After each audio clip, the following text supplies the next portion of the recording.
Nagpapasalamat din kami kay Pangulong Duterte sa kanyang tuluyan at matibay na suporta sa karapatan nga ng aking ama na mailibing sa libingan ng mga bayani. Ba't nakakalat pa rin dito sa likod ng bahay nyo, yung bangkay ng tatay mo?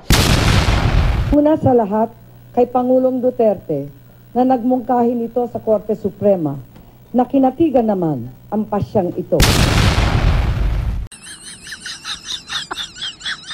Kas napatupad sa araw na ito ang huling habilin ng aking minamahal na ama, ang ating dating Pangulo Ferdinand Edralin Marcos, na maihimlay kasama ng kanyang mga kapwa sundalo.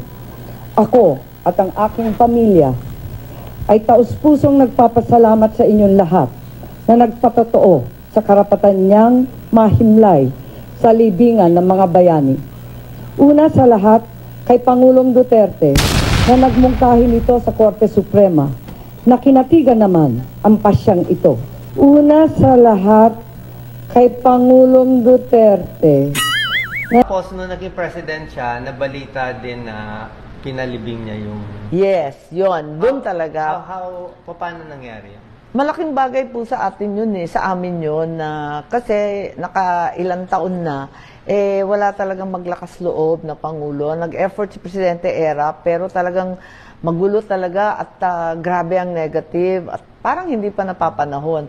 Ang nangyari, nung pumunta si Presidente Duterte, at that time Mayor, sa Ilocos, pumunta siya doon sa puntod ng tatay ko. Tapos sabi niya, kailan ba ililibing yan? Sabi ko, President na siya, hindi? Wala pa, nangangampanya pa lang siya. Umiikot pa, hindi pa nga siya nagdeklara pa, hindi pa nga nakafile Umiikot siya noon, October 2015, naalala ko. 2015, Oo, pumunta siya. Tapos sabi niya, ba't nakakalat pa rin dito sa likod ng bahay niyo, yung bangkay ng tatay mo?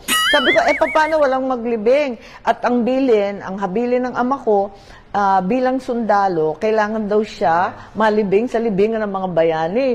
Sabi ni Presidente Duterte, as early as 2015, kung swertehin ako, ililibing ko yan.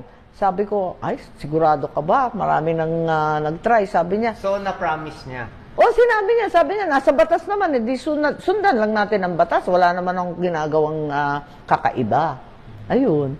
Tapos ginawa niya talaga, nagulat na ako. Yeah, pag-upo niya, nung May 2016, dire-diretso, November 2016, linibing na. Yeah, so malaking utang na loob yun. At Kami nasisihan at na-dismiss ng Supreme Court yung petition na itigil ang paglibing sa aking ama at matutuloy na ang paglibing sa kanya sa libingan ng mga bayani. At kami nagpapasalamat sa ating mga butihing justice sa kanilang pagkikilala sa karapatan ng aking ama bilang isang veterano, bilang isang Medal of Valor winner, bilang isang Pangulo ng 20 taon na mailibing sa libingan ng mga bayani. Nagpapasalamat din kami kay Pangulong Duterte. Nagpapasalamat din kami kay Pangulong Duterte sa kanyang tuluyan at matibay na suporta sa karapatan nga ng aking ama na mailibing sa libingan ng mga bayani.